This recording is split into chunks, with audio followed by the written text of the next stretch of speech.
नमस्कार, श्री स्वामी समर्थ सगळ्यांना. स्वागत आहे तुमचं माझ्या यूट्यूब चॅनलमध्ये, ज्याचं नाव आहे अंजली कुलकर्णी. तर आज संध्याकाळचे जे पण काही कामं करायचे होते ना मला, तर ते मी करत होते. म्हणजे रोजचेच जे कामं असतात तेच करायचे होते, पण काही 2-3 एक्स्ट्राचे कामं होते ते मला करायचे होते.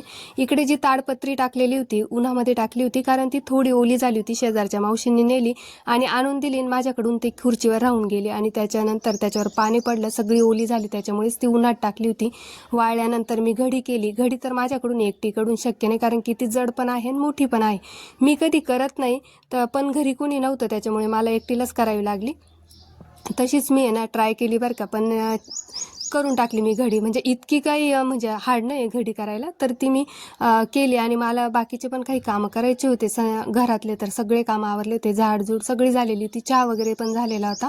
इतका काही उशीर झालेला नव्हता, 4च वाजलेले होते, खूप संध्याकाळ पण झालेली नव्हती. तर ताडपत्रीची घडी केल्यानंतर मी बाहेरचं पण झाडझूड करून घेतलं आणि मला सडा पण टाकायचा होता.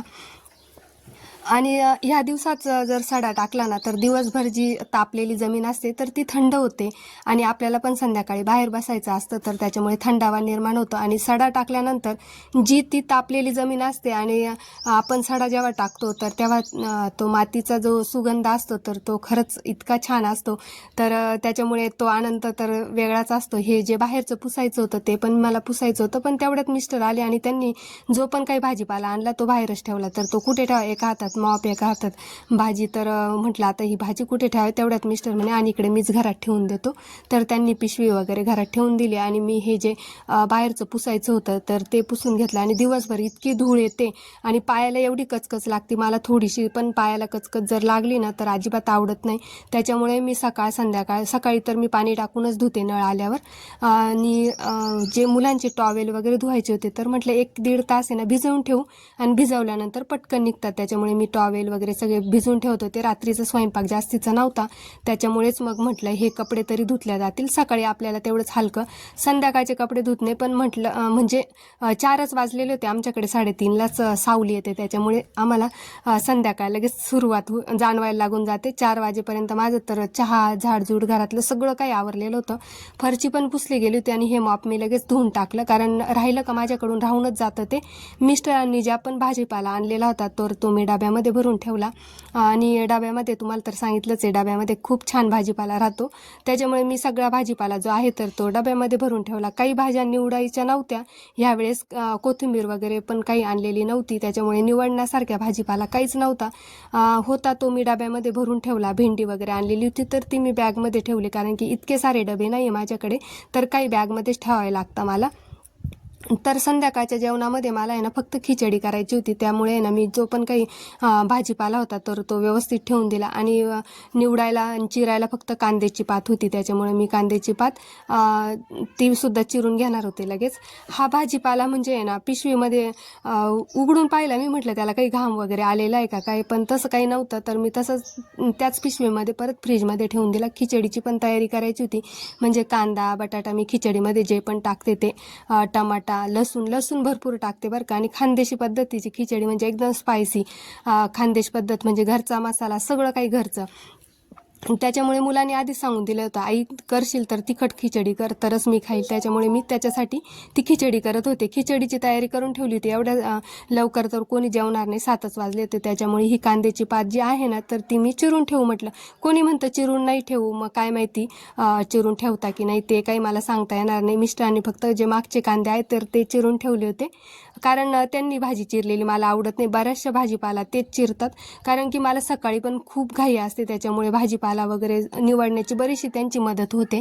इकडे खिचडी पण टाकून घेत होते. तेलामध्ये छान जिरे मोहरीची फोडणी दिली आणि तेल तापण्याच्या आधीच माझ्याकडून मोहरी टाकल्या गेली, त्याच्यामुळे ते थोडं तापू द्यावं लागलं. नंतर तेल तापल्यानंतर जे पण काही मी चिरलेलं होतं, कांदा, बटाटा, लसूण, तर ते मी छान परतून घेतलं, मस्त मऊ होईपर्यंत परतलं. आणि त्याच्यानंतर घरगुतीचे पण काही माझे 2-3 प्रकारचे मी घरगुती मसाले करते, तर ते मी या खिचडीमध्ये टाकले. आणि एकीकडे जे पाणी गरम करायला ठेवलेलं होतं तर ते मी खिचडीसाठीच ठेवलेलं होतं. खिचडीत गरम पाणी टाकल्याने जरा चांगली खिचडी येते. तर सगळं परतल्यानंतर मी तांदूळसुद्धा थोड्या वेळ परतून घेतले तेलामध्ये आणि तांदूळ परतल्यानंतरच मी हे पाणी टाकलं. थोडं जास्तच टाकणार होते कारण की त्याला सैल आणि चिकट खिचडी आवडते. इंद्रायणी तांदळाचीच करायची होती मला खिचडी, त्याच्यामुळे मी इंद्रायणी तांदळाची केली आणि इंद्रायणी तांदळाचीच छान लागते. माझ्या हातचं कढीचं लोणचं जे आहे ना तर ते 2 वर्ष पण टिकतं आणि त्याचा कलर जो आहे ना तो ॲज इट इज राहतो, म्हणजे लाल तर लालच राहतो. जेव्हा केलं होतं ना तेव्हा हाच कलर होता आणि आता बघा 1 वर्ष झाले तरी कलर हाच आहे.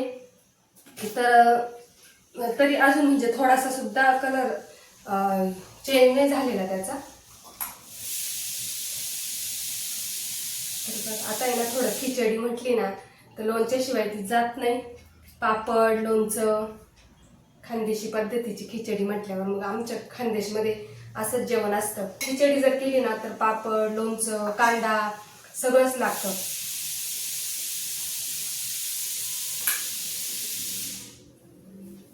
परत बांधून देते. संध्याकाळी मी आहे ना सहसा लोणचं काढत नाही बरं का, कारण की म्हणतात जुने लोक म्हणतात की संध्याकाळचं लोणचं काढू नये. आता कितपत खरं आहे ते नाही सांगता येणार मला, पण सासूबाई वगैरे सांगतात का बा संध्याकाळचं लोणचं काढू नये. तर मला तरी वाटतं म्हणजे मी माझ्या म्हणण्यानुसार का संध्याकाळी जे डास मच्छर घुसतात आपल्या घरामध्ये तर ते याच्यामध्ये जाऊ नये याच्याकरता असेल ते शास्त्र.